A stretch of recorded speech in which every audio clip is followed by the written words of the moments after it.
Hello, welcome to another episode of New Gameplay. Today I'm your host, Jeff Cork, joined today by Dan, Tack. Great to be here, Jeff, as always. Great to have you here, buddy. Alex Van Aken is here as well. Hey, thanks for having me.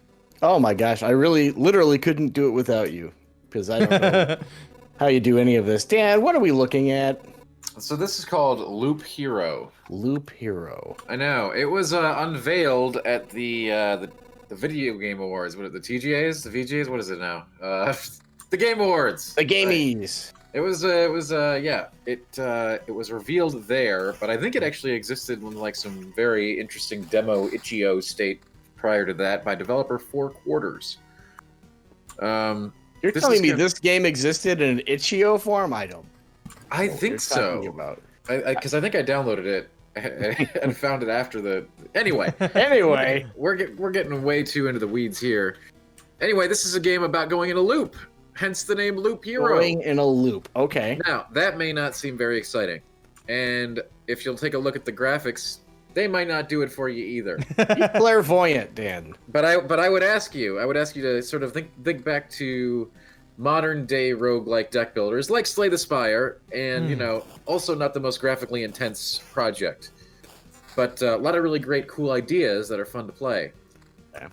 So this game, as you can see, we have a loop. Guess what we do? We create the loop as we go. So we're going to build enemy encounters, we're going to build mountains, forests, trees, water, all kinds of other things on the map as we go to create this area that we're going to be leveling up in order to get ourselves ready for the big boss. So that's the design. Gotcha. So if you build nothing, your character's just not going to get better, and the average monsters like those slimes there that just spawn no matter what are going to get harder. So your goal is to test yourself hard enough to get really big and to get some big loot. You might see the loot over there on the right. Yep. It's all color-coded loot, so you've got like regular items, magic items, rare items, and then epic items. You know the system. You may have heard it in other classic games called Diablo. Yes. So it uses something similar to that in terms of item rarity. Right. And after a loop, after you die or beat the boss, you're done with the loop, and you go home. That's where things get interesting. Got it. So you're putting down those like clusters of mountains. Does that just add higher level monsters on the adjacent tiles, I'm assuming? Or is it just throughout that entire loop? There's a lot of really interesting things here. I'm glad you asked that, actually. So mountains by themselves, they add a little bit to your HP total pool, when you place one.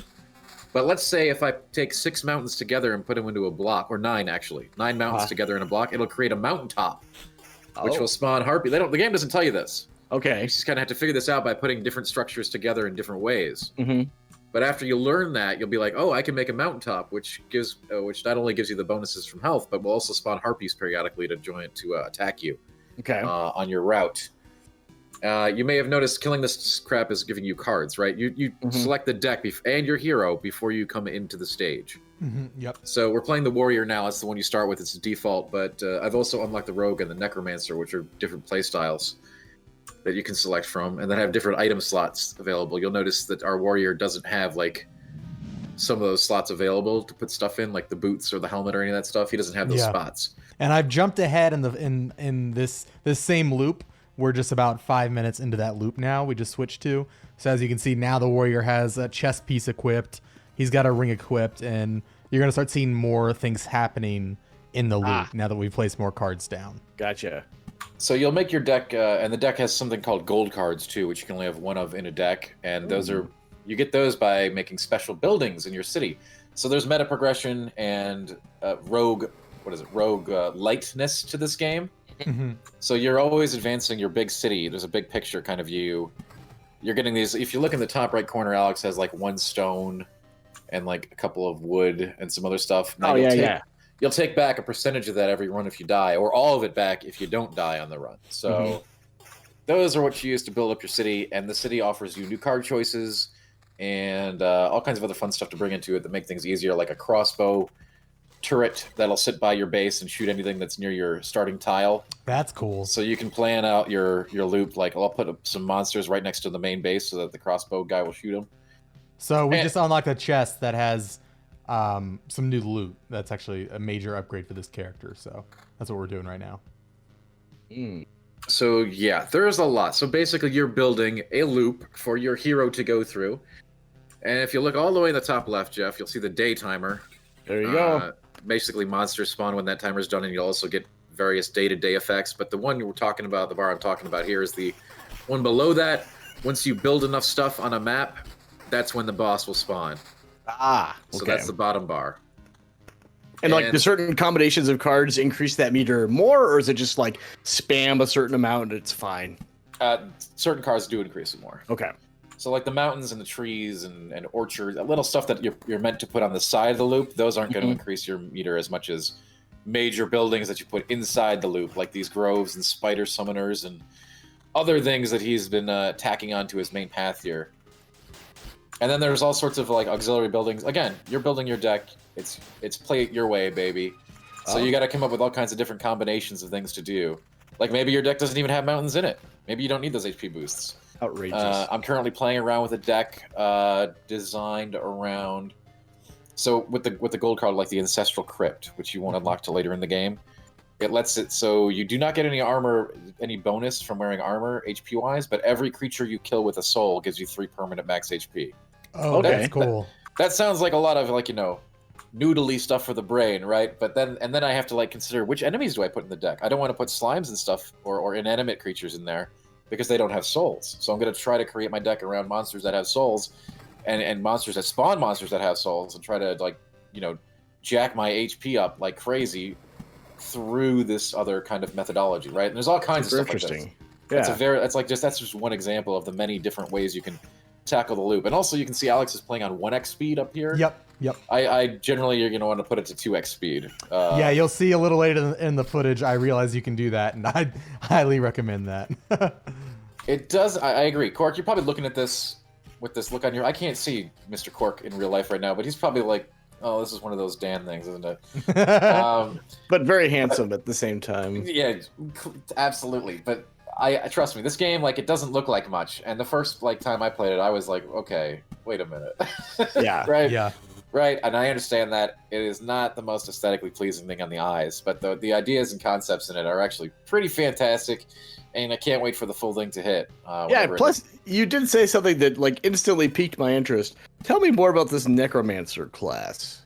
Sure, actually, that's got to be one of the most complex ones that I've played so far. It's very frail, as you'd expect, but yes, so what you're thinking of, Cork, is part of that class. You're going to be summoning different kinds of skeletons. Tanky skeletons, roguey skeletons, basic skeletons, and instead of like increasing your attack power, I mean you can do that too, but like, here's a tank we're increasing things like evasion and counter attack possibility chances and AoE attacks. So on the Necromancer, you can have, you can start getting your skeleton stacks very large. Like you can have like 8 freaking skeletons in battle with you, all taking hits for you and attacking the opponents. So you can make that throng of monsters, the Necromancer fantasy, if you will. Yeah, and you could use that in conjunction with that gold card you mentioned earlier about killing enemies with souls. You can. Grants you HP. Okay. Now the thing is about that with the Necromancer, your max HP is not so relevant because you're probably not going to be taking damage. The skeletons are going to be doing it for you. Got it. So you may want to play with a different gold card. Very interesting. So this is actually the city right here where there is a story. The first time you encounter most enemies and special NPCs, they'll have some story beats to feed you. It is nothing complex, but it is a story, you know what I mean? A roguelike story.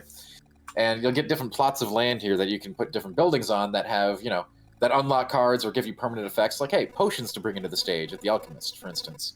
A couple of healing potions, very handy. Okay. And then you can also upgrade these buildings with the resources. Again, you basically just become a resource machine over time. Yeah. And then you have to pick, like, let's see, wait a minute. I want a lot of stone on this run because I want to upgrade this building. So what should I do? Oh, I'll bring a bunch of like mausoleums and mountains and other stone providing buildings.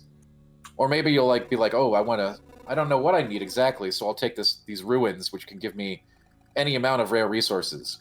Or there's another great building that Alex doesn't have here yet that's very important that lets you level up when you're in a stage. Oh, neat. It gives you quests. Yeah, you do need that. It's one of the best ones you should get first. It gives you quests and lets you level up. And the quests, of course, give you major abilities when you level up. Like, oh, I don't know, chance to counterattack every time you evade. So then you can really template your warrior out to be like, a counterattack evasion machine.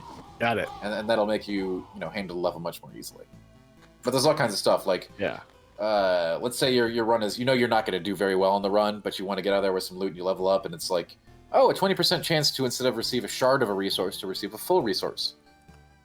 So here's the build menu. Yeah. Where you build all these buildings out, and you can see on the right side all of the resource requirements, so it's pretty easy to see what you need and what you have. Nice. And what progress carries over again when you die? If you were to die, I should say. You'll die a lot. Okay. You can die or you can run away. You'll keep more resources if you run away. You can run away at your major campfire, so let's say you can make it through the loop back to your base. Mm-hmm. That's your exit point to carry all of your loot out of there. Otherwise, if you die, you carry 30% of the stuff that you've got. So you're never not getting anything. Got it. And the progression is serious. Yeah, it's again, so it's a roguelite. Right. You will eventually fail upwards, so do not worry about it. And build your city out. Yeah, the bosses are quite spicy. So this is a question I should have asked very early on, but like you've got that loop and your character's running around the loop. Do you have any direct control over it, or is it basically he's just running laps and interacting with what you place? He is an auto runner. Okay. All the attacks and all of the everything is auto, but you're creating. If it's a hamster wheel, you're creating the gadgets and you're creating that you've had one of those hamster palaces before, right? With all the the tubing and stuff. Yeah. That's what you're doing. You're making all of that for it to run around in, and that's the gameplay, really. Okay, so that leads to my next question then. In this, are you the hamster, or are you the guy who bought the hamster? You're the guy who bought the hamster, but you hope that your hamster survives the cage you put it in. Okay, and so does it acknowledge that in the game at all? Like, is it like a I want to say like Populous or one of those kind of games where you're a god monitoring this stuff, or is it like no, you're this guy who just incidentally is able to place mountains down? You're trying to figure out how the evil forces have caused these loops to occur. And you get a little bit. I've not reached the conclusion of the title at this point, but I'm pretty deep in. Yeah, that guy's some kind of vampire, right? Which you're gonna kill. Oh, geez, you gotta give me a warning. The vampire, so you can make vampire palaces, and then maybe so that's not very interesting, right? But what if? Is it very interesting? Where do you come from? What if you could spawn other enemies that are afraid of vampires? So then you can start doing different stacking with enemy tiles. I didn't make it that far, Dan, because I'm about to die.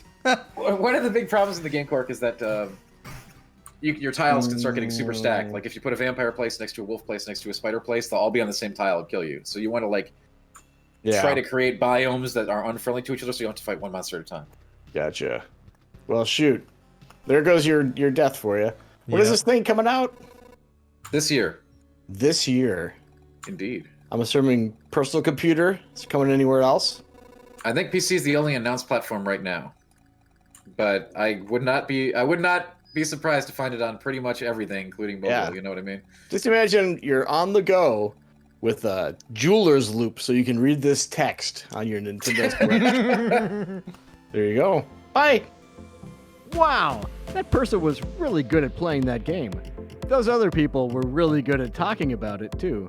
If you find yourself saying either of these things, subscribe to Game Informer on YouTube for new episodes of New Gameplay Today every week, covering the hottest new and upcoming releases.